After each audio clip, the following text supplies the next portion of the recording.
오늘 말씀의 제목은 죽어도 사는 자라는 제목입니다. 죽어도 사는 자들. 여러분, 이 계시록 6장의 이 일곱 인을 떼는 이 목차는요, 쉽게 말씀드리면 어떤 책을 샀는데 그 책의 가장 첫 장에 보면은 책의 목차가 나옵니다. 그러니까 책의 내용이 상세하게 나오는 것이 아니라 목차가 나오죠. 예, 그 목차에 해당되는 부분입니다. 그래서 전체 그 주님의 심판이 어떤 그림으로 크게 돌아갈 것을 이 6장에서 보여주고, 그 다음에 나팔재앙, 인재앙 이렇게 되는데, 이것이 점점 시간적으로 이렇게 진행되는 것이 아니라 같은 사건을 더 심화시켜서 계속 보여주고 있다는 것을 알게 될 것입니다. 예전에 저희 큰형님이 굉장히 미술에 재능이 있어가지고 미대를 들어갔는데, 그때 데생이라는 것이 있거든요. 맞나 모르겠는데, 그 보면은 인물화를 그리는데 그림 그냥 선 하나를 이렇게 쭉 그려가지고 사람의 얼굴이 이렇게 드러나는 것이 아니라 똑같은 선인데 몇 번을 이렇게 겹칠해서 이렇게 그리다 보면은 이 사람의 얼굴이 그냥 단순한 선으로 나오는 게 아니라 얼굴 윤곽이 이제 정확하게 드러나게 되죠. 그것처럼 이 계시록의 말씀이 그렇다라는 것입니다. 지금 윤곽을 잡아주고, 그 다음에 나팔과 그 다음에 대접재앙을 하면서 그 사이사이에 어떻게 더 구체화시키는 그런 재앙이 임하게 될 건지 그것을 확연하게 보여주게 된다라는 것이죠. 그래서 이 목차를 다시 한번 이렇게 짚어드리면, 첫 번째, 백마를 탄 자가 승리를 선포하죠.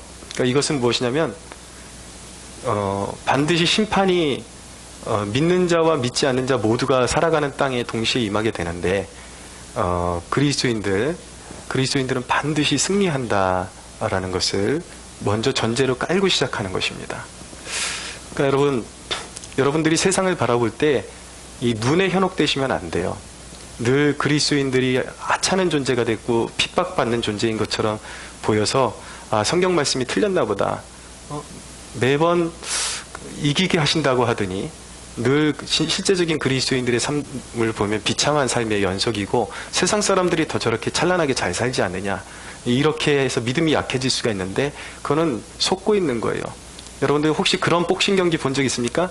한 선수가 계속 연달아 KO를 당했는데 그 경기를 다 끝내놓고 보면은 KO를 몇 번 한 연거푸 당한 사람이 진 줄 알았는데, 나중에 끝판에 이 의더 터지던 사람이 한 방 제대로 매겨가지고 상대방이 KO 당하고 일어나지를 못해가지고 완전히 그 전세가 바뀌어버리는 경기들 가끔씩 있거든요. 지는 경기인 줄 알았는데 이미 이긴 경기예요. 그러니까 우리 영적인 싸움이 이와 같다라는 것을 아셔야 됩니다. 그러니까 여러분, 이미 이긴 사람을 보여주고, 이긴 사람한테, 예를 들어서 이긴 사람한테 돈을 걸래, 진 사람한테 돈을 걸래 라고 그렇게 묻는다면 어떤 바보가 진 사람한테 돈을 걸겠습니까? 지금 보여주고 있는 화면만 보고서 지금 이기고 있는 것 같은 사람한테 돈을 걸래? 그런데 이미 결과를 보고서도 그런 결단을 내리는 사람이 있다면 참 바보 같은 사람이겠죠. 근데 사실 바보 같은 사람들이 있습니다. 그리스도인들 가운데. 이미 하나님이 우리가 승리할 거라고 이렇게 못 박아서 이야기해 줬는데도 눈에 돌아가는 것 보고서, 여기에는 승산이 없다. 그래서 믿음에서 떠나버리고 세상 즐거움으로 돌아가 버리는 사람들이 있다라는 것이죠. 그러나 여러분, 눈에 속지 마십시오. 믿음이 이기게 되어 있습니다. 할렐루야.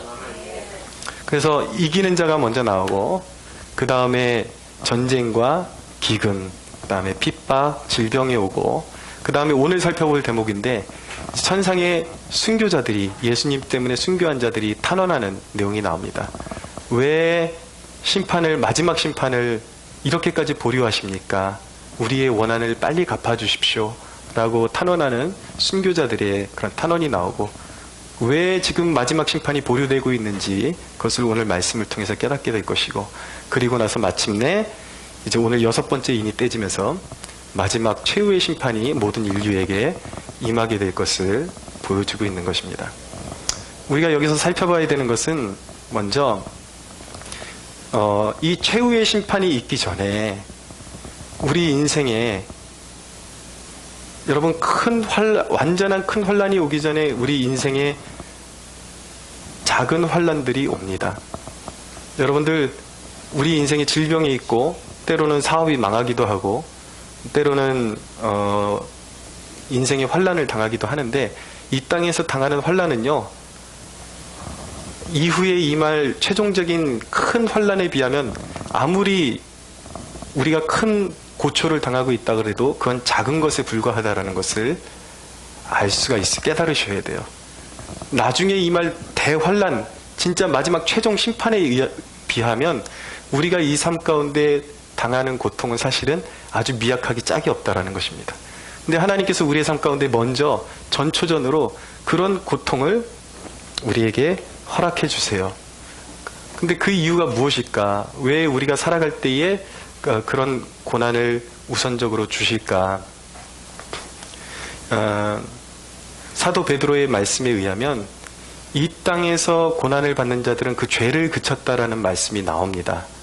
그리고 남은 때를 주를 위하여 살게 하기 위함이다 라고 그렇게 말씀하고 있어요. 그러니까 왜 하나님께서 우리가 이 땅에 살아갈 때 고통을 주시는가? 그것이 이제는 주님께로 돌아오라는 깊은 부르심이라는 것을 알아야 되는 것입니다. 그 부르심에 돌아오지 않으면 그 부르심에 돌아와서 그 부르심의 목적은 주님께 헌신하는 거예요. 자기의 삶을 송두리째 온전히 드리는 것입니다. 근데 그 부르심에 합당하게 응답하지 않으면 주님께서 기회를 주실 때에 마지막 큰 심판이 있을 때에 그 큰 심판 가운데 멸망하고 말게 되는 것이죠. 그러니까 작은 심판이 올 때 주님의 음성을 깨달을 수 있는 것이 지혜인 것입니다. 돌아오라는 거예요. 근데 사람들 가운데는 그런 심판이 작은 심판이 먼저 임해서 이러다 죽겠구나 그러고 교회에 발은 디딘 사람들이 있는데 여전히 주님 앞에 헌신하지 않고 자기의 삶을 여전히 세상 좋아하고 이전에 살던 삶이랑 교회에 나오는 것 외에는 이전에 살던 삶이랑 똑같이 사는 사람들이 있습니다. 이거는 헌신된 것이 아니에요. 그러니까 사람들 가운데는 마치 바로의 마음과 같은 마음을 가지고 있는 사람들이 있다라는 것이죠. 분명히 완전히 헌신하라고 고통을 주셨는데 그럼 빨리 깨달아야 되는데 교회에 와놓고서도 여전히 머뭇거리고 마음이 굳어져서 자기가 하나님하고 약속한 것을 지키지 않는 거예요. 그러니까 어떤 결과가 옵니까? 결국 교회에 왔어도 주님 앞에 온전히 헌신되지 못하면 그를 향한 심판이 점점 심화될 수밖에 없는 거예요. 고통이 단계적으로 진행될 수밖에 없는 것이죠. 우리 가운데 자기의 삶을 주님께 드리겠다고 해놓고 여전히 주님 앞에 자기의 목숨까지도 생명까지도 삶을 드리지 못한 사람들은 이런 영적인 경각심을 가져야 하는 것입니다. 완전히 들어야 되는 거예요. 헌신이라는 것이 우리 그리스도인들에게는 너무나도 잘 맞는 편안한 옷 같아야 되는데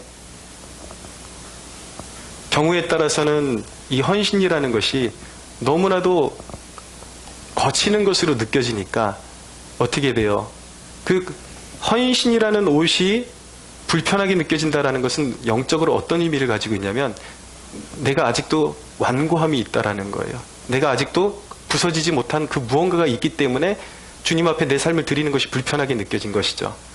그래서 그 옷이 편해지려면 우리에게 무엇이 필요하냐면 살을 깎아내는 고통이 필요한 것입니다. 그래서 여러분들 주님 앞에 온전히 삶을 드리면 여러분들의 신앙도 삶도 그때 진정으로 안식이 무엇인지 평안이 무엇인지 주님을 따라가는 삶이 오히려 그것이 주님이 그러셨거든요. 수고하고 무거운 짐진 자들아 다 내게로 오라. 내가 너희를 쉬게 하리라고 말씀하셨어요. 주님 안에 안기면 쉼이 있는 줄로 믿으십시오. 근데 푹 안기지 않고 버티기 때문에 늘 신앙에 갈등이 있고 고통이 있는 거야. 그래서 그거를 다스려 주시려면 이 살을 도려내는 고통이 계속 자기가 스스로를 고난으로 밀어넣는 것입니다. 오늘 이 자리에 모인 저와 여러분들 가운데는 주님 앞에 자신의 삶을 드리는데 갈등이 있는 분이 한 사람도 없게 되기를 바랍니다. 여러분, 세상은 반드시 심판을 당하게 되어 있고 심판은 심화되게 되어 있습니다. 그것이 정한 이치입니다. 왜 그러냐면 그럴 수밖에 없는 것이 인간은 자신의 죄를 끝까지 버릴 수 없기 때문입니다. 여러분, 성경에 보면은, 구약 성경에 보면, 야, 인간이 어떻게 이런 죄를 저지르면서 사냐? 짐승하고 교합하고 동성애를 저지르고 이방 우상에게 절하고 자기 자식을 몰록에게 내줘서 이방신에게 내줘서 불에 태워서 제사를 지내고. 여러분, 이게 수천 년 동안 기록된 말씀인데 문명화 시대가 됐고 과학화 시대가 됐다 그래서 이 세상이 변했는가? 전혀 변하지 않았습니다. 오늘날 이 인권이라는 이름을 가지고 있는 사회운동의 그 중심을 보십시오. 이 페미니스트들, 여성들이 자기의 권리를 주장하겠다고, 낙태할 권리를 자기네들이 찾겠다고, 겉으로 주장하는 것은 그럴듯합니다. 내가 원하지 않는 임신, 만약에 강간을 당해서 임신을 했다면 그걸 어떻게 무거운 짐을 여성들이 지고 사느냐. 겉에는 그렇게 한번 생각해 볼 만한 논지를 앞에다 걸지만, 그렇지만 그들이 실제 요구하는 것은 무엇이냐면, 내 자궁은 내 것이니까 내 마음대로 내가 좋아하는 사람하고 즐기다가 애가 생기면 그냥 편하게 뗄 수 있게끔 놔둬라. 이건 내 마음이다. 이건 뭐예요? 성적으로 타락하고 방종한 것을 즐길 수 있도록 놔둬라 라는 것이죠. 그것이 여성운동의 지금 중심에 있는 내용 아닙니까? 죄악인 거예요. 하나님 앞에 세상이 돌아가는 게 그렇다고요. 동성애를 합법화시켜달라고 동성애가 성행하고 있습니다. 심지어는 동성애가 이제 이렇게 올라오니까 해외 같은 경우는 이제 수관이라는 것이 등장을 합니다. 동물과 성관계를 맺는 거예요. 인간이 이 짓을 하고 있다고요. 그리고 거기서 멈추지를 않아요. 이제는 소아성애라는 것이 부각되고 있습니다. 아이들을 나의 성적인 놀이개로 삼고 성적인 파트너로 삼겠다. 내버려둬라. 이걸 합법화시키겠다. 이런 움직임이 계속해서 일어나고 있는 것이죠. 이것이 인간사라는 말이에요. 여러분, 우리나라의 흐름을 보십시오. 2,500만의 신음하는 동포들의 눈물은 온데간데 없고 그것은 무시하고 미소 지으면서 유머를 구사하는 저 독재자. 요 며칠 전에도 자기에게 허락받지 않은 식량 배급을 자기가 허락한 것보다 더 많은 양을 주민들에게 식량 배급을 했다고 한 사람을 공개 처형시키도록 했습니다. 이것이 지금 그 독재자라고요. 근데 언론이 이 독재자를 아름답게 미화를 해주니까 이 나라의 국민들이 다수가 정말 김정은이 좋은 사람인 줄 알고 정말 그 김정은의 독재 아래서 죽어가는 영혼들의 그 신음소리는 외면하고 이 독재자를 우러러보는 그런 일들이 지금 자행되고 있다라는 말이에요. 여러분, 이러니 세상이 망하지 않는 것이 정상이라고 말할 수가 있겠습니까? 어저께도 제가 어떤 언론을 보니까 그들도 우리처럼이라는 그런 제목을 그럴싸하게 달아가지고 아주 사진을 잘 찍었어요. 그 북한에서 상류층 청년들이 맥주를 마시면서 무언가 공연을 관람하는 그런 사진을 보면서 이 기자의 골자는 이거예요. 기사의 골자는 봐라, 북한도 이렇게 살만하다. 우리 못지않게 이렇게 잘 살고 있다. 이것을 보여주는 것이죠. 김정은이 이동할 때 작은 보트를 타고 다니고 그리고 작은 소형 낡은 차를 타고 다니는 소박한 이런 진정한 지도자적인 모습을 보이고 있다. 이것이 지금 우리나라 언론에서 나오고 있는 내용이란 말입니다. 근데 그것에 사람들이 그것에 현혹되고 있어요. 그래서 악인을 선하다 하고 이런 일들이 지금 계속해서 이 땅 가운데 이루어지고 있단 말이에요. 사람들은 끝까지 악을 놓지를 않고 있습니다. 여러분, 그러나 그런 언론에 세뇌되어서 그 시대의 흐름을 따라가는 그 모든 이 시대의 흐름을 성경은 뭐라 그러냐면 세속성이라는 것입니다. 이 시대에 무서운 심판을 낳는 이유는 무엇이냐면 그 무서운 세속성, 수많은 사람들이, 특별히 그리스도인들이 세상을 구별하지를 않아요. 성경은 분명히 이 세상을 본받지 말라, 시대를 구별하라, 분별하라고 말씀하고 있음에도 불구하고 너희 몸을 산 제사로 하나님 앞에 드리라고 말씀하여도 불구하고 언론이 이야기하는 대로 그대로 동조하고 그대로 따라가는 이 세속성. 여러분, 수많은 죽어가는 사람들의 그 피 흘림과 그 눈물을 무시하고 이 세상의 부요함, 이 세상적인 부요함에 젖어서 악인들의 손을 들어주고 악인들을 옹호하는 그 처사를 하나님이 기뻐하실 것이라고 믿으십니까? 아니에요. 세상이 지금 이런 식으로 흘러가고 있기 때문에, 사람들은 그 악을 결코 버릴 수 없기 때문에 정해진 것은 무엇입니까? 결국은 온 세상은 심판으로, 큰 환란으로 들어갈 수밖에 없다라는 것입니다. 여러분, 이 세상의 피난처는 어디 있습니까? 유일한 피난처는 구원의 방주 예수 그리스도만이 진정한 피난처임을 믿으시기 바랍니다. 세속성을 버리기를 원하세요. 우리의 세속성을 완전히 버리고 예수 믿는다라는 것은 무엇입니까? 세속성을 버리고 완전히 그리스도께 귀속된 거룩한 삶을 살아가기를 이 세대에 하나님이 더욱더 요구하고 계심을 깨닫는 축복이 있게 되기를 바랍니다. 오늘 크게 첫 번째로 우리가 살펴볼 대목은 바로 이 다섯째 인이 떼어지는 대목입니다. 9절을 보십시오. 9절부터 11절까지 같이 한번 읽어볼까요? 시작. 다섯째 인을 떼실 때에 내가 보니 하나님의 말씀과 그들이 가진 증거로 말미암아 죽임을 당한 영혼들이 제단 아래에 있어 큰 소리로 불러 이르되 거룩하고 참되신 대주제여 땅에 거하는 자들을 심판하여 우리 피를 갚아주지 아니하시기를 어느 때까지 하시려 하나이까 하니 각각 그들에게 흰 두루마기를 주시며 이르시되 아직 잠시 동안 쉬되 그들의 동무 종들과 형제들도 자기처럼 죽임을 당하여 그 수가 차기까지 하라 하시더라. 아멘. 이제 다섯째 인이 어린 양 예수 그리스도께서 이제 이 두루마리의 다섯째 인을 떼시는데, 오늘 이 대목이 보여주고 있는 장면은 무엇이냐면 이전에 예수님 때문에 순교한 순교자들의 탄원이 지금 나타나고 있는 것입니다. 빨리 심판을 이루어 주십시오 라고 탄원하는 그런 순교자들의 장면인 것이죠.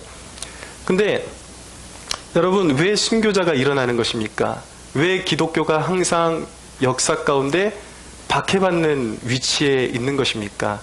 우리가 이것을 이해하는 것이 중요합니다. 왜 기독교는 박해받는 위치에 있을 수밖에 없는가? 첫째는 영적인 구도 때문에 그렇습니다. 이 세상에 수많은 사람들이 살아가고 있는 것 같지만 세상에는 사실 두 종류밖에 없는 거예요, 사람이. 무엇이냐면 예수님을 믿어서 하나님의 자녀된 백성들과 사탄의 지배하에 있는, 사탄의 종로를 타는 사람들이 있는 것입니다. 크게 두 부류밖에 없는 거예요. 언뜻 봐서는 사탄에 속한 사람들도 여러 종류의 사람들이 있는 것 같지만 이들도 성경에 보면 예수님을 십자가에 못 박기 위해서 헤롯과 빌라도가 당일날 하나가 됐다는 이야기가 나옵니다. 그들이 다 사탄의 사주 아래에 있기 때문에 헤롯은 유대 정치 세계에 몸담고 있는 사람이에요. 빌라도는 로마의 정치 세계에 몸담고 있는 사람이에요. 라이벌 관계예요. 서로의 기득권을 쥐기 위해서 서로 양보하지 않고 원수가 됐던 사이인데 언제 하나가 되는가? 오로지 기독교인을 죽이고 기독교인들을 박해하는 데 있어서 예수님을 죽이는 데 하나가 된다라는 말이에요. 왜 그렇습니까? 세상의 구도가 그렇게 돼 있기 때문이에요. 하나님이 택하신 백성들을 사단은 증오합니다. 그래서 어떻게 해서든 파멸로 몰아가는 것이 사단의 목적이기 때문에 항상 이 영적인 싸움이 끊이지를 않는 것입니다. 두 번째, 왜 기독교는 박해를 유발하는가? 진리에 있어서 항상 배타적이기 때문이에요. 로마 시대에 기독교인들이 사자굴에 들어가고 사자밥이 되고 화형을 당하고 이랬던 이유가 무엇이냐면 단순하게 기독교인이라는 이유로 그들이 그렇게 박해를 받았던 것이 아닙니다. 이 부분을 잘 이해하셔야 돼요. 로마 황제들은 기독교인들에게 너희가 믿는 신도 존중해 줄 테니까 모든 이방 신들을 존중해라. 그리고 황제도 너희가 황제를 신으로 섬기라고 요구할 때에 황제도 섬기고 예수도 섬기라는 거예요. 그리고 이방신, 그리스의 신들, 다른 사람들이 섬기는 신들도 너희가 인정을 하고 필요하면 그 예배에 참여하라는 것이죠. 그게 안 됐기 때문에 기독교는 철저하게 세상의 신들은 헛된 것이요, 만물을 지으신 하나님, 우리를 위해서 피 흘리시고 부활하신 예수 그리스도의 하나님 한 분 외에는 인정하지 않는 것이 우리 기독교인 것입니다. 할렐루야. 진리는 한 길이에요. 다른 길이 없습니다. 천하 사람의 이름 중에 구원을 얻을 만한 다른 이름을 주신 적이 없습니다. 오직 예수의 이름에만 우리가 경배를 올려드려야 되기 때문에, 그 배타성 때문에 세상은 우리를 미워하는 것입니다. 기독교인을 미워하는 것이죠. 세 번째는 왜 기독교는 항상 핍박받는 자리에 있을 수밖에 없는가? 사탄의 통치에 대항하는 세력이기 때문인 것입니다. 여러분, 세상 권세자들 배후에는 항상 사탄이 있다라는 사실을 아셔야 돼요. 근데 사탄이 그 권세자들을 통해서 사람들에게 이념을 주입시켜서 사탄의 도구로 만들어 버리려고 해요.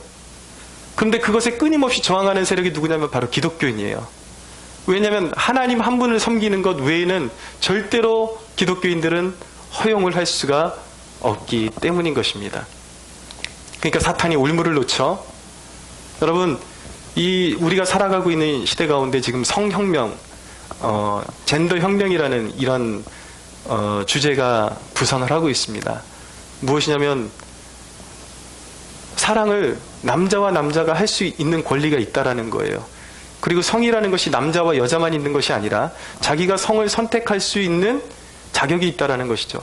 나는 남자로 태어났는데 생리구조상 자기가 여자가 하고 싶다면 여자를 할 수 있게 놔둬야 된다라는 거예요. 어느 순간부터는 남자를 남자라고 하면 성차별이 돼버리는 것입니다. 아빠를 아빠라고 하면 성차별이 되는 것입니다. 심지어는 어디까지 나가냐면 단순히 성의 구조가 남자와 여자만 있는 것이 아니라 그 사이에 수십 개의 성이 있다라고 말을 하는 것이죠. 그 의도가 무엇입니까? 많은 그런 의도가 있겠지만 이 시대의 이 공산주의 이론이 진화한 거예요. 무엇이냐면 기독교를 핍박하려고 그러면 명분을 세워야 되는데 기독교인들은 철저히 하나님의 창조의 섭리에 의해서 세상을 바라본단 말이에요. 가정은 오직 남자 한 사람, 경건한 여자 한 사람. 그래서 남자와 여자가 결혼해서 아름다운 가정을 이루는 것이 하나님의 법칙인데, 근데 남자와 남자가 가정을 이룬다 그러고 이 성을 폐지시켜버리면 누가 반기를 들고 일어납니까? 기독교인들이 가장 선두에 서서 반기를 들고 일어나죠.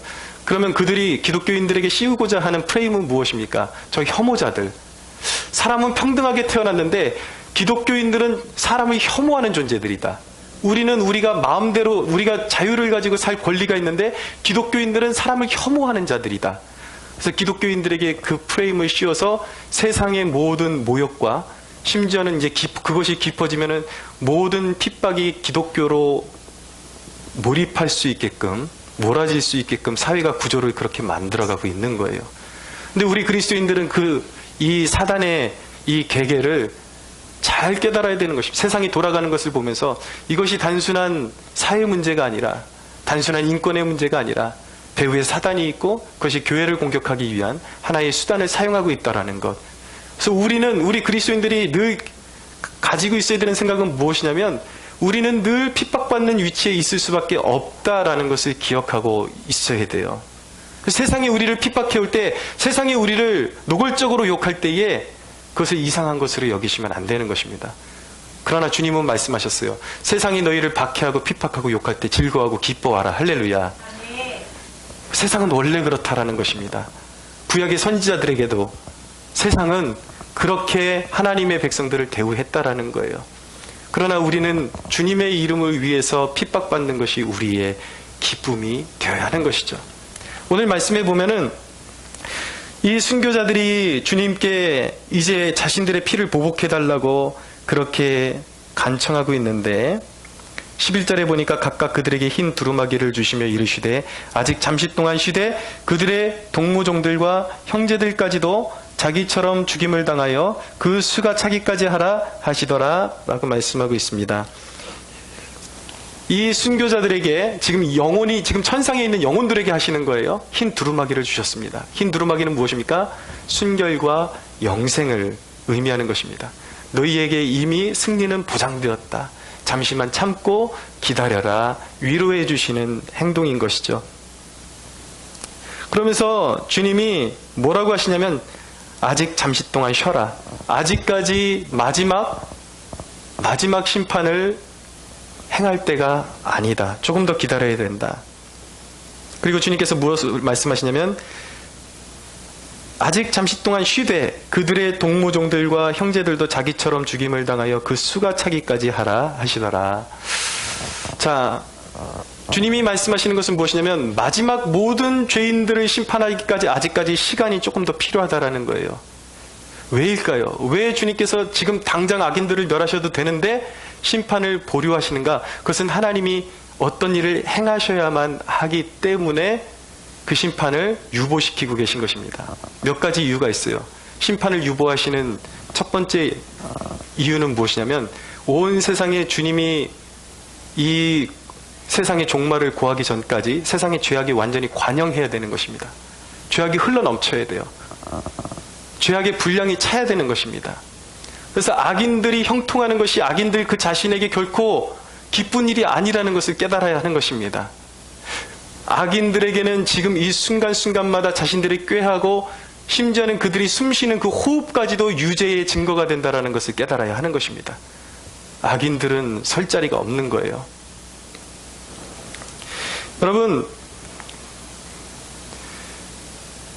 하나님께서 심판을 유보하시는 두 번째 이유는 무엇이냐면 구속사역을 완성하셔야 하기 때문인 것입니다. 무슨 말씀이냐면 세상이 악하게 돌아가는 이 순간 가운데서도 하나님께서 택하신 백성들이 구석구석에 있단 말이에요. 이 불의한 세상 가운데 신음하면서 이 세상에 만족하지 못하고 아직도 진리의 길을 찾고 헤매이는 영혼들이 있습니다. 근데 하나님께서는 하나님의 계획 가운데 있는 영혼들을 마지막 한 사람까지 찾으시기 전까지는 세상을 멸하시지 않는다라는 것입니다. 할렐루야. 이 말씀은 무엇입니까? 하나님은 구원할 자를 반드시 구원하신다라는 것입니다. 하나님의 구원엔 실패가 없고 실수가 없으십니다. 할렐루야. 하나님의 계획 가운데 있는 사람들이 회개하고 돌아와서 성령 받고 완전히 새 사람 되기까지 주님은 길이 참으시는 거예요. 세 번째 이유는 무엇입니까? 오늘 말씀에 나타나는 거예요. 순교자들의 수가, 정해진 수가 있다라는 것입니다. 그 수가 차기까지 기다리라는 것입니다. 여러분, 세상은 어떻게 돌아갈 것인지 아십니까? 그리스도인들은 늘 패배하는 것처럼 보이는 그러한 그림으로 돌아갈 것입니다. 그러나 여러분, 우리가 기억해야 하는 것은 무엇이냐면 악인들이 그리스도인들을 짓밟고 우리는 그것 때문에 고통받을 거예요. 그러나 악인들이 그리스도인들을 짓밟고 모두가 모여서 승리의 개가를 부르고 승리의 깃발을 꼽는 그 땅이 그들의 무덤이 될 것이라는 것입니다. 망하고 완전히 하나님 앞에 진멸되는 그 자리가 바로 그들이 승리를 쟁취하는 그 자리가 될 것이라는 거예요. 그러므로 여러분, 우리가 세상을 살아가는 데 있어서 그리스도인들이 우리가 이 부분을 기억하셔야 돼요.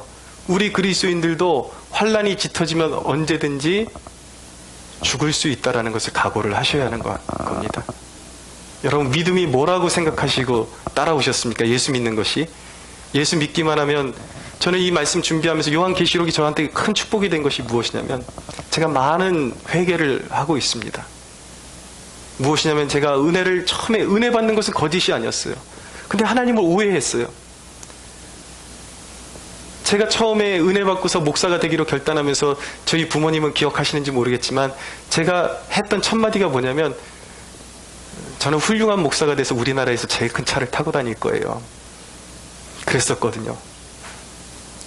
그게 얼마나 철없는 생각이었는지 저는 그것이 기독교라고 생각을 했습니다.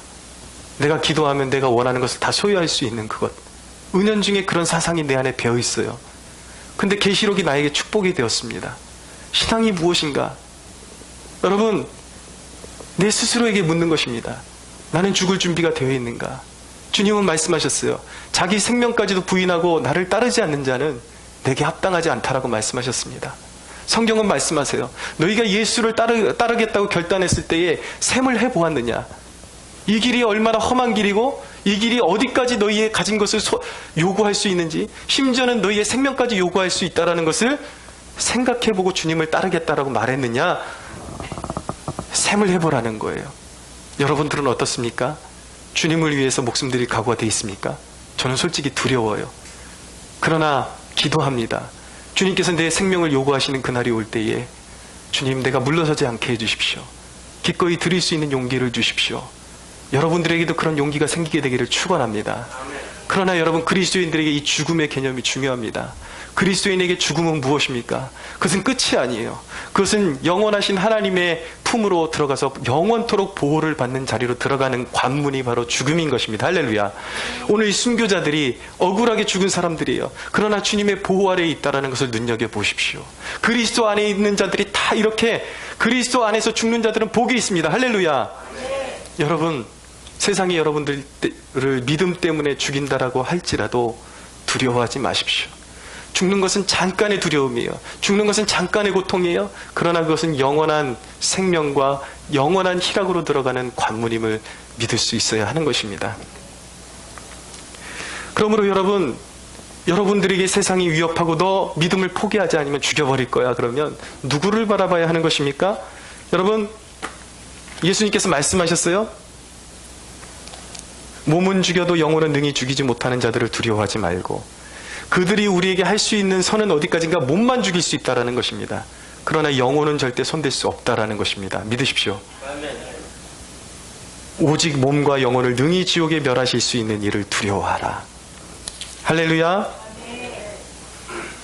예수님께서 뭐라고 말씀하셨습니까?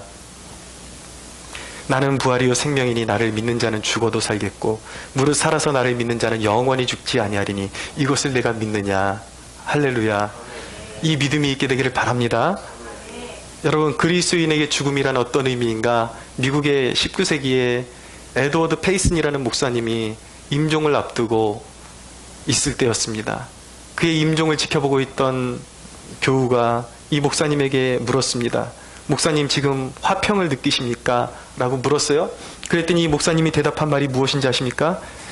그 질문은 너무 차가운 질문이요. 난 즐겁소. 난 승리했소. 이 행복은 하나님이 계시는 동안 계속될 것이요. 왜냐하면 그것이 하나님을 경배하고 감격해하는 곳에 존재하기 때문이요. 나는 내 행복을 표현할 말을 한마디도 발견할 수 없소. 나는 나를 큰 섬으로 쓸어가는 즐거움의 강 속에서 헤엄을 치고 있는 느낌이요. 라고 말했습니다. 여러분, 죽음에 대해서 기도한 적 있으십니까? 지금부터 기도하십시오. 잘 죽을 수 있게 해달라고 기도하십시오. 행복하게 죽을 수 있게 해달라고 기도하십시오. 죽음이 여러분들을 삼키지 못할 것입니다. 할렐루야. 순교사는 참 재미있습니다, 여러분. 순교는 어떻게 보면 굉장히 잔인한 일 같지만 순교를 당하는 입장에서 보면은 그건 엄청난 영광이었음을 알게 됩니다. 폴리갑이라는 서문화교회 감독이 경기장으로 끌려가면서 화형당하기 직전에 그 경기장으로 들어가는데 하늘이 열리면서 하늘에서 주님의 목소리가 들렸습니다. 폴리갑아, 힘내라. 내가 너의 옆에 있다. 힘내라. 끝까지 싸워서 이겨라. 할렐루야. 여러분, 그리스도인은 죽지 않는 존재인 것입니다. 불멸의 존재인 것입니다. 하나님 나라의 영광, 하나님 나라의 상급, 그 모든 것이 우리를 기다리고 있음을 믿으십시오. 그러므로 여러분은 무엇을 위해서 예수를 믿고 있는지를 잘 정립하셔야 돼요. 무엇을 위해서? 죽을 각오까지 하고 예수를 믿으셔야 하는 것입니다. 그것이 마지막 시대에 우리에게 요구하시는, 환난을 앞두고 있는 그리스도인들에게 요구하시는 주님의 요구임을 마음판에 새기시는 축복이 있게 되기를 바랍니다. 자, 이제 6번째 인이 떼집니다. 6장 12절에서 17절까지 한번 같이 읽어보겠습니다. 시작. 내가 보니 6째 인을 떼실 때에 큰 지진이 나며 해가 검은 털로 짠 상복같이 검어지고 달은 온통 피같이 되며 하늘의 별들이 무화과 나무가 태풍에 흔들려 설익은 열매가 떨어지는 것 같이 땅에 떨어지며 하늘은 두루마리가 말리는 것 같이 떠나가고 각 산과 섬이 제자리에 옮겨지매 땅의 임금들과 왕족들과 장군들과 부자들과 강한 자들과 모든 종과 자유인이 굴과 산들의 바위의 틈에 숨어 산들과 바위에게 말하되 우리 위에 떨어져 보좌에 앉으신 이의 얼굴에서와 그 어린 양의 진노에서 우리를 가리라. 그들의 진노에 큰 날이 이르렀으니 누가 능히 서리요 하더라. 아멘. 여러분들, 먼저 기억해야 되는 것은 지금 이 대목이 이제 마지막 심판을 묘사하고 있다는 것을 기억하셔야 됩니다. 그래서 이거 이후에 또 나팔 재앙이 이루어진다 그래서 모든 인류가 다 끝난 상태에서 또 다른 심판이 계속해서 이어지는 것이 아니라 지금 큰 그림 안에서 이제 마지막 심판을 여기서 이미 한번 찍고 다시 심화시켜서 이제 나팔재앙과 대접재앙으로 다시 더 깊은 그런 심판의 모습을 보여주게 된다는 것을 꼭 기억하시고 이 대목을 보셔야 돼요. 이제 마지막 인류에게 임하는 모든 인류가 받는 재앙에 대해서 말씀을 하고 있어요. 이 심판의 특징이 있습니다. 몇 가지 특징이 있어요. 첫 번째는 무엇이냐면 눈에 보이는 세계가 모두 부정되는 그날이라는 거예요. 세상이 화려해 보이는 그날, 심지어는 이날은 천재지변이 일어나는 날인 것입니다. 제가 다시 한번 읽어볼 테니까 마음으로 한번 따라가 보십시오. 여섯째 인을 떼실 때 큰 지진이 나고 해가 검은 탈로 짠 상복같이 검어지고 해가 빛을 잃어버립니다. 달은 온통 피같이 되며 하늘의 별들이 무화과 나무가 대풍에 흔들려 설익은 열매가 떨어지는 것 같이 땅에 떨어졌다. 이 큰 그림 안에 천재지변이 일어나고 있는데 이 사이사이에 또 심화시키면 우리가 눈에 보이는 모든 제국들, 바벨론, 영적인 바벨론, 음란한 제국들, 세상 사람들이 섬기며 살아갔던 찬란한 문화들, 세상 사람들이 도취되어 있는 모든 문화들, 이 모든 것들이 한날에 무너지는 날이 온다라는 것입니다. 여러분들의 인생의 즐거움은 무엇입니까? 예배당에 올 때 여러분들이 최고의 특권과 즐거움으로 하나님 앞에 선다라는 그 마음이 있습니까? 아니면 여전히 내게 더 즐거운 것이 있는데 지금 이 시간에 세상에 나가면 나를 맞아줄 친구들도 있고 더 먹을 것도 많고 더 풍성한 즐거운 것들이 있는데 내가 너무 매어서 사는 것 같다. 이 사람들이 바라보고 사는 것들이거든요. 여러분들은 무엇에서 즐거움을 찾으십니까? 세상 사람들이 하나님 없이 누리는 그 모든 것들이 한날에 망하는 그날이 올 것을 꼭 기억하시기 바랍니다. 헛된 것을 쫓지 말라는 것이에요. 다 망할 거예요. 여러분, 두 번째 이 심판의 특징은 무엇이냐면 낮은 자부터 높은 자까지 모든 세대가 멸망에 이르게 될 것이라는 것입니다. 15절에 보십시오. 땅의 임금들과 왕족들, 장군들, 부자들, 강한 자들, 모든 종들과 자유인들, 높고 낮음이 필요 없어요. 아무리 세상에서 자기가 권세가 있다가 할지라도 자랑할 것이 아무것도 없습니다. 오늘 이 시간 세상에서 내가 잘난 줄 알고 살아가는 사람들이 있습니까? 나만한 사람이 없다라고 생각하는 사람이 있습니까? 나 정도 권세를 가지고 있으면 꿀릴 것이 없다라고 생각하는 사람들이 있습니까? 그것이 누구든지 간에 그 사람이 기억해야 하는 것은, 우리 모두가 기억해야 하는 것은 인류는 심판받아야 마땅한 피조물에 불과하다라는 것을 깨달아야 하는 것입니다. 아무리 잘나봤자 소용없어요. 하나님 앞에서 모두가 죄인이에요. 모두가 심판으로 달려가는 피조물에 불과한 것입니다. 여러분, 이 설교가 무엇인지 아십니까? 설교가 무엇이냐면 항복을 권유하는 자리가, 죄인들에게 항복을 권유하는 자리가 설교단인 것입니다. 나 잘난 줄 알고 살고, 세상이 아직도 즐거운 줄 알고, 세상이 아직도 하나님 섬기는 것보다 더 좋은 것인 줄 알고 살아가는 사람들에게 항복하시오, 그러다가 심판받소 라고 선포하는 것이 바로 이 설교단인 것입니다. 이 설교단은 장난이 아니에요. 여러분들 한마디 한마디 선포될 때 여러분들 영적인 경각심을 가지고 들으셔야 하는 것입니다. 시편 2편은 말씀하고 있어요. 여러분들의 호흡이 있을 때 하나님의 아들에게 입맞추라고 도전하고 있습니다. 명령하고 있습니다. 아들에게 입맞추지 않는 자는 모두가 길에서 망할 것이라고 선포하고 있는 것입니다. 여러분, 진정한 축복이 무엇입니까? 나의 강함을 깨닫는 것이 축복이 아니라 내가 죄인이여, 나는 하나님 없이 살 수 없는 미물임을 깨닫고 하나님의 은혜 아래 사는 것이 가장 큰 축복임을 깨닫고 죄악을 회개하고 그리스도께 모든 삶을 드리는 것이 축복 중의 복임을 믿으시기 바랍니다. 며칠 전에 외대에 전도를 하러 나가니까 한 청년이 담배를 피고 있길래 내가 이 근처 교회 목사인데 우리 학생들한테 예수님이 누군지 좀 알려주고 싶다고. 그랬더니 담배를 탁 물고 너무 가짠타라는 듯이 그렇게 쳐다보는 거예요.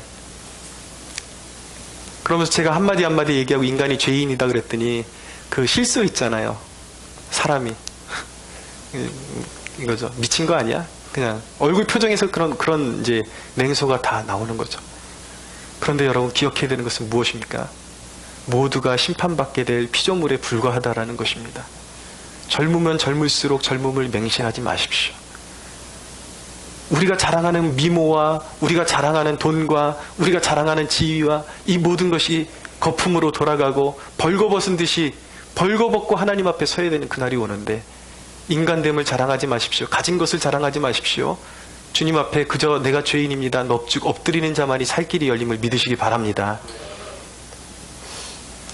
마지막 날 심판의 특징의 마지막 특징이 무엇이냐면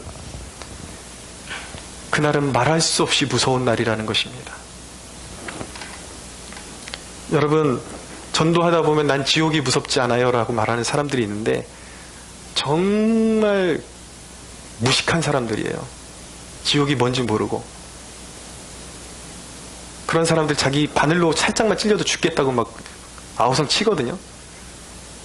지옥이 뭔데? 여러분, 저기 오션월드라는 곳에 가면요, 이 사람들을 놀 수 있게 여름에 한여름에 놀 수 있게 풀장을 만들어 놨는데 파도풀이 있습니다.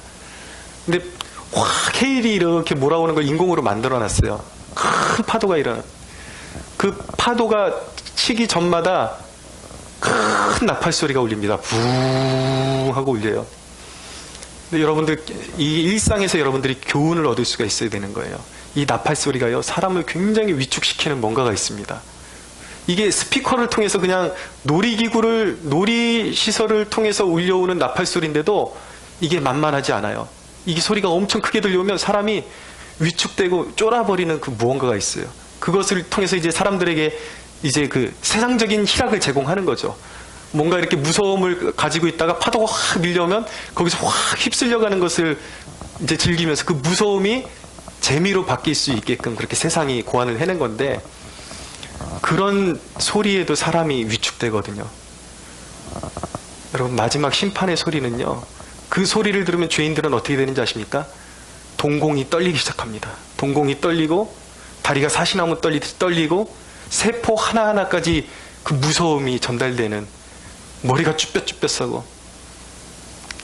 여러분, 청송교도소 그 사형수들이 죽어가는 것을, 수많은 사형수들을 보면서 전도하셨던 박효진 장로님이 간증하시는 내용이 무엇인지 아십니까? 수많은 죄수들이 죽어가는 것을 보시고 한결같이 사형수들이요, 거만하다는 거예요. 나는 죽음이 무섭지 않아. 근데 사형이 집행되는 그날 한 사람도 빼놓지 않고 나타나는 현상이 무엇인지 아십니까? 사시나무 떨듯이 떨고 얼굴이 검게 죽어가지고 피색이 하나도 없고 막 사람을 저주하고 심지어는 거의 다 오줌을 그냥 자기도 모르게 질질질질 싼다라는 것입니다. 여러분, 심판이 무엇인 줄 알고 심판이 있으면 있어보라 그래. 이 미련한 인간들인 것이죠. 심판은 여러분, 우리가 말로 표현할 수 없는 단계의 극도의 무서움이 몰려오는 것이 심판이라는 것을 기억하시기 바랍니다. 심판받으면 안 되는 거예요. 근데 여러분, 여기서 우리가 주목해서 봐야 되는 구절이 무엇이냐면 14절을 보십시오. 하늘은 두루마리가 말리는 것 같이 떠나가고 각 산과 섬이 제자리에서 옮겨짐에, 여기서 제 눈이 고정되는 대목은 어디냐면 각 산과 섬이 제자리에서 옮겨졌다. 산이 옮겨지는 엄청난 이변이 일어난다는 것이죠. 이 대목이 왜 저에게 와닿냐면 예수님께서 십자가를 지시기 전에 마지막 이제 공생애를 보내시면서 예루살렘에서 이루실 일이 있어서 예루살렘에 들어가셨다가 예루살렘 근처에 있는 무화과 나무에게 열매를 구하셨습니다. 열매를 구하셨는데 무화과 나무가 열매를 맺지를 못하는 거예요. 없는 거예요. 그러니까 그 무화과 나무를 저주하셨어요. 그 다음날 보니까 무화과 나무가 말라있는 것을 보면서 제자들이 깜짝 놀라게 됩니다. 그럼 예수님께서 그것이 무엇을 의미하는 것이냐면 열매 맺지 못하는 유대인들이 이 무화과 나무처럼 저주를 받게 될 것이다라는 상징성을 가지고 있는 거예요. 그러고 나서 예수님이 뭐라고 제자들에게 하셨는지 아십니까? 예수께서 대답하여 이르시되 내가 진실로 너희에게 이르노니 만일 너희가 믿음이 있고 의심하지 아니하면 이 무화과 나무에게 된 이런 일만 할 뿐만 아니라 이 산더러 들려 바다에 던져지라 하여도 될 것이다. 너희가 기도할 때 무엇이든지 믿고 기도하는 것은 다 받으리라 라고 말씀하셨어요. 자, 나는 유대인들의 멸망을 예언하면서 무화과 나무가 마르라고 명령했을 때 무화과가 마르는 걸 봤지? 너희들이 기도하면 인류의 마지막 날 모든 하나님을 배역하는 그런 모든 대적자들이 그들이 산에 숨고자 하고 산의 굴에 숨고자 하겠지만 너희들의 기도를 통해서 심판이 공의롭게 이루어지고 그 악인들이 숨어진 산을 하나님께서 들어서 바다에 던져버리실 것이다 라는 말씀을 주고 계신 것입니다. 오늘날 우리에게 요구하는 것이 무엇입니까? 산자와 죽은 자를 심판하시는 하나님의 공의를 믿고 그분의 뜻이 이루어지도록 우리가 기도를 쉬지 않기를 원하시는 것입니다. 할렐루야. 불의가 극성을 부리고 악이 창궐한 것 같은 이때에 우리의 마음이 상하지만 우리 그리스도인들이 우리가 해야 할 일은 무엇입니까? 산을 옮기는 믿음을 가지고 기도하기를 원하시는 것입니다. 할렐루야. 우리가 기도하면 산이 옮겨진다라는 믿음을 가지고 기도하십시오. 여러분, 기도는 역사를 변화시키는 것이 아니라 역사를 완성하는 것입니다. 무슨 말인지 아십니까? 우리는 기도합니다. 악인들이 이렇게 창궐하고 저들이 저렇게 형통하는데 하나님이 역사를 바꿔주십시오. 그런데 응답이 안 돼요. 악인들은 계속해서 형통하게 돼 있어요. 그러나 여러분, 이 역사의 이 흐름은 바뀌지 않지만 우리의 기도를 통해서 하나님의 역사는 완성될 것입니다. 마침내 악인들은 모두 벌을 받게 될 것이고 모두가 영원한, 여러분, 그들이 산이 무너지고 어떤 천재지변에 의해서 목숨을 잃어버린다고 해서 거기가 끝이 아니에요. 그들의 영혼은 어둠에 갇혀 있다가 마지막 날 악인들도 부활해서 영원한 불못에, 꺼지지 않는 불못에 던져질 것입니다. 할렐루야. 이 심판을 이루는 주님께서는 원하시는 거예요. 쉬지 말고 기도해라. 하나님의 공의가 이루어질 것을 믿고 기도하라고 우리에게 요구하고 계신 것입니다. 여러분들의 삶을 살아갈 때도 기도하십시오. 당장의 여러분들의 삶에 내가 원하는 무언가가 나타나지 않는다라고 말하지 마시고 기도하십시오. 기도할 때에 지금 당장 눈앞에 보이는 역사는 변하지 않아도 하나님의 뜻이 여러분들의 삶 가운데 이루어지는 축복이 임할 줄로 믿으시기 바랍니다. 말씀을 정리합니다. 여러분, 믿음은 우리의 평안을 위해서 우리가 차고 다니는 액세서리가 아닙니다. 주님이 우리에게 요구하시는 것은 무엇인지 아십니까? 수험생처럼 믿기를 원하십니다. 수험생이 하는 일이 무엇입니까? 시험 날짜가 정해져 있어요. 이 시험 날짜를 바라보면 자기의 인생을 거는 거예요. 시험 날짜가 정해져 있음에도 불구하고 맨날 노는 사람은 어떻게 됩니까? 그 시험에 통과하지 못하는 것입니다. 예수님께서 말씀하셨어요. 천국은 침노하는 자들의 것이다. 여러분, 약속 안에서 우리에게 구원이 주어져 있지만 성경이 또 다르게 말씀하는 것은 무엇이냐면 천국에 들어가기를 힘쓰라고 말씀하고 있습니다. 할렐루야. 지금 여러분들의 믿음의 진위성이 모든 순간순간마다 테스트되고 있다는 것을 아십니까? 여러분들 믿는다 그러는데 말로만 믿는다 그러는 것 하나님 앞에 통하지 않습니다. 여러분들의 믿음의 진위성이 여러분들이 예배하는 태도와 여러분들의 기도 시간과 여러분들의 봉사와 여러분들의 헌신과 이웃을 향한 태도에 여러분들의 믿음의 진실성이 드러나야 하는 것입니다. 할렐루야. 사랑하는 여러분, 모든 것을 그리스도의 약속 안에서 행동하십시오. 우리에게 심판이 다가오고 있습니다. 심판을 이겨야 된다라는 일념으로, 그리고 예수 그리스도 안에서 열매 맺는 삶을 살게 될 때 우리는 반드시 구원받으리라는 믿음으로 그 약속 안에 머물면서 행동하시고 하루하루를 살아가는 축복이 있게 되기를 바랍니다. 여러분들이 그렇게 할 수 있다면 우리 그리스도인들은 어떤 사람인가? 죽어도 다시 사는 사람들인 것입니다. 승리는 우리에게 이미 주어져 있습니다. 믿으십시오.